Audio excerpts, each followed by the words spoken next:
Hey, what is up guys? It's Brendan here, and today we're going to be taking a look at can you pay your taxes with a credit card, and then how to pay your taxes with a credit card. So in short, yes, you can actually pay your federal income taxes with a credit card in the United States via the IRS. Now, in order to pay your taxes via credit card, there's a couple different options that you have and what that process looks like. So we're going to be walking through step by step. And of course, if you want to check out any of the links and websites that we mentioned here in today's video, you can check out those links linked down below in the video description. We'll be linking to the IRS as well as all of the resources here mentioned in today's video. So without further ado, let's go ahead and dive into things. So according to the IRS, as you can see here on their website, you can pay your taxes by debit or credit card or digital wallet. Now, this can be a great way to actually pay your tax bill because due to the way that the credit card processing payments work and the way that credit card rewards work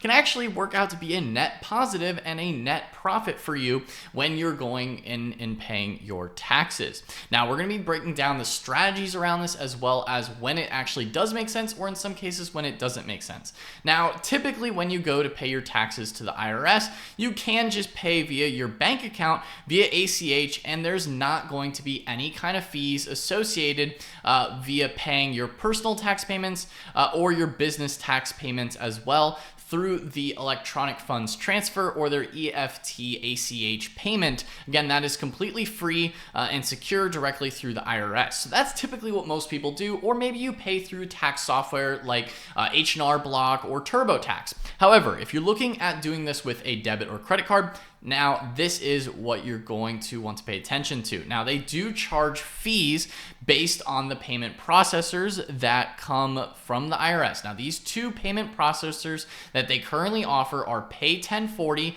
and ACI Payments Inc. Now, both of these payment processors are sponsored directly through the IRS, so they are secure payment platforms. Again, safe and secure via the IRS. So these are linked directly from the irs.gov website. And that's Pay 1040 and ACI Payments. Now, if you're going to just be paying with a debit card, paying that extra $2, it doesn't necessarily make sense. You probably have just better paying with your bank account directly. However, if you're going to be paying with a credit card, it does depend on the type of credit card that you're using as far as what those fees look like. Now, whether your personal taxes or business taxes, you can pay both of them with your credit card. Now, if you're going to be using Pay 1040, that percentage fee is looking at 1.75% currently as the time making today's video. These rates may change or fluctuate over time as they may lower or increase depending on market conditions as far as what these actual payment processing fees do look like. Now, currently it's 1.75 with Pay 1040, which is the cheaper option on most cards, although not for every card. We'll get into that in just a moment. And then the minimum fee is $2.50, whereas with ACI it's 1.85% and 2.5 dollar minimum fee. Right now, if you're going to be paying with a commercial credit or debit card or a corporate credit or debit card, this is something that is like a corporate card. So regular traditional business credit cards do fall into this typical category. The corporate cards are going to be things that are actual true corporate cards, not just regular traditional business credit cards. So just to distinguish that there. And then if you're, of course they do also allow you to pay with cash, but again, in that case, you're probably better off just paying with your bank account for free. Now, in terms of the payment offerings that are accepted, they do accept Visa, MasterCard, Discover, American Express, Star, Pulse, NYCE, Accel, Athens, Cirrus, Interlink, Genie, Shazam, and Maestro on Pay 1040. And you can also use digital wallets like Click to Pay or PayPal. That PayPal can be nice because some credit cards do actually have quarterly rotating categories, such as the Chase Freedom Flex sometimes even puts PayPal on there. You can get 5% cash back on that. Now, with the ACI payments, it is Visa, MasterCard, Discover, American Express, Star, Pulse, NYCE, Accel, AFFN, Cirrus, Interlink, Genie, Shazam, Maestro, and the digital wallet does also include Venmo here, and that's PayPal Click to Pay.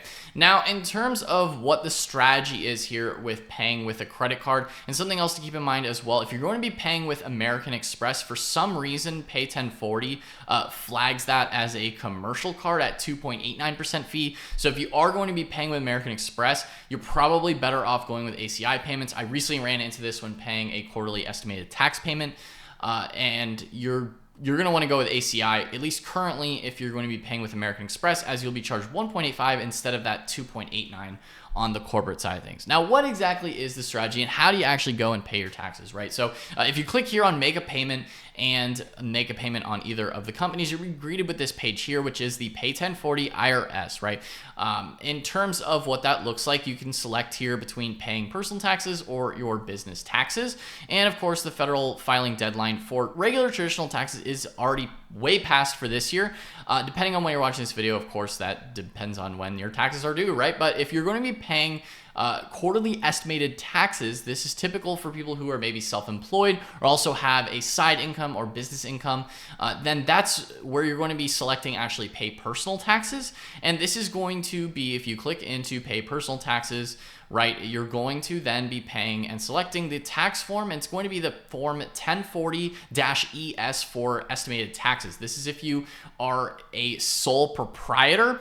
In the case that you are going to be having an LLC, S Corp, C Corp, you probably want to consult a tax advisor, as that would be under the business category, and then you're going to be selecting from different forms, such as maybe any of these potentially forms on screen here. Again, that's if you do have it set up as a separate business entity. If you just file traditionally on your personal taxes for your small business, again, if you are a sole proprietor or a single member LLC, then it's probably more than likely going to be a Form 1040 ES estimated taxes. You can also see that if you go to your TurboTax and you look at your tax statement. TurboTax also includes and says, oh, hey, here's your payment vouchers for the upcoming tax year. And you can just utilize that as a guide as far as what your quarterly estimated tax payment should be, that you then go ahead and put here to pay your estimated taxes for the year right here on the payment amount. Now, you can also, of course, just pay your regular tax bill. In case if you're not a business owner, you just pay your regular personal tax bill here as well to save money. If you want to, utilize credit card points and benefits. Now, what does that actually look like in terms of credit card points and benefits? So what are the main benefits of utilizing a credit card, of course, for paying your taxes when you go through this process, is hitting those sign-up bonuses. Ultimately, that's going to be the best value that you get on paying your credit card, or paying your taxes with a credit card, is hitting that minimum spend threshold, because otherwise it can be kind of difficult. You don't want to necessarily overspend just to get a certain credit card. That kind of defeats the purpose, right? But if you are going to have a sign-up bonus of, in this case with the Chase Sapphire Preferred right now is 75K bonus points.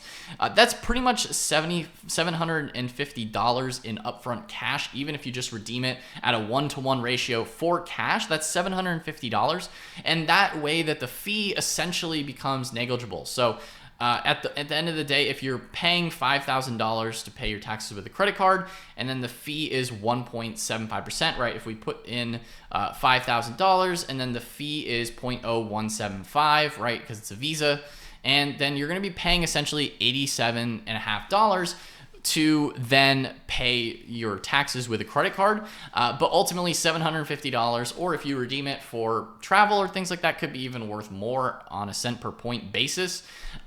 Then ultimately you're coming out net positive. And even if you aren't interested in travel cards or anything like that, you could even ultimately still opt for maybe a Citi double cash and get 2% and net just that 0.25%. But on a larger tax bill, some people on Reddit were saying if they had like a $40,000 tax bill that they're going to be paying, ultimately that 0.0025, I mean, you might make $100. It's something, it's an extra $100. Maybe it's not necessarily worth the hassle for you. And ultimately just doing that 2% cash back and netting the 0.25 difference, because this is an unlimited 2% cash back, whether it be the Wells Fargo Active Cash or the Citi Double Cash.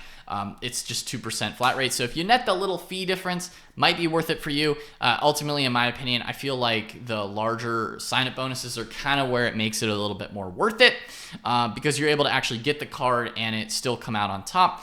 And you're actually profiting, again, that difference there between the sign-up bonus that you get and then the fee that you're paying for paying your taxes with a credit card. There's also other cards if you're in the business category, maybe the Inc. Business Unlimited. It could be difficult to hit 6,000 in purchases in 3 months. Again, if you're pretty reasonable spender, you're not necessarily spending $2,000 a month on your business.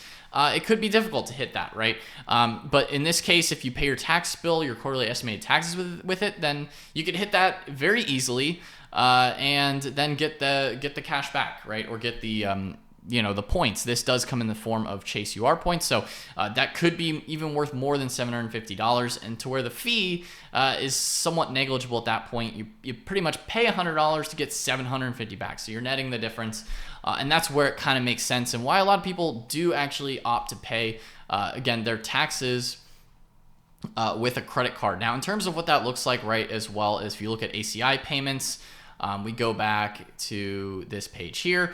It'll be a similar process if you want to go with ACI payments, depending on the card that you're using. Again, if you're using American Express, you're probably better off with ACI payments, at least at the moment. You go in, you select the Form 1040, and then you go in, okay, if you're paying estimated taxes or if you're paying your current year tax return, you just click this button, you click through. So this is probably what most people watching this video are going to use. If you're in the business category side of things, then you need to probably go into these if you're going to be paying the 941 or the 940 form. Again, consult a tax advisor to get specific tax advice as to which form you need to be paying. But if you pay the estimated tax bill, you click here, you select how much you want to pay, you type that in, you see the service fee on the next page, and you just click okay, credit, debit card. You enter in your information, whether it be PayPal, Venmo, or however you want to go about paying it. You can use your credit card, and then you can essentially net the difference when you actually submit the payment. Now, when you do submit the payment, something to keep in mind is that it will take some time for the IRS to actually get that information. It could take a couple of weeks, so just be on the lookout in your email, and they will notify you. And then you can also check the status of the payments that you've made to the IRS via their website as well. So you can make sure that your taxes are paid, of course, and just make sure in terms of avoiding any kind of issues, make sure the information that you provide here on these pages, like let's just say if we put in, I don't know, a $10 payment, that of course would not be really worth it at the end of the day. Just make sure when you're going through here, make sure you enter in social security number or ITIN number correctly, as well as if you do have a spouse, you need to enter in their information if you are married filing jointly. Otherwise, you're just going to enter in your information, and then just make sure that this matches the IRS records that you currently have. This would be your address, your name, as well as your social, and just make sure all that information is correct, because otherwise it could lead to delays, or they have to call you and you got to fix it. It could be a whole kind of a little bit of a hassle if you mess it up. So make sure you double, triple check it when you're entering in your information. You click through and you submit the payment, right?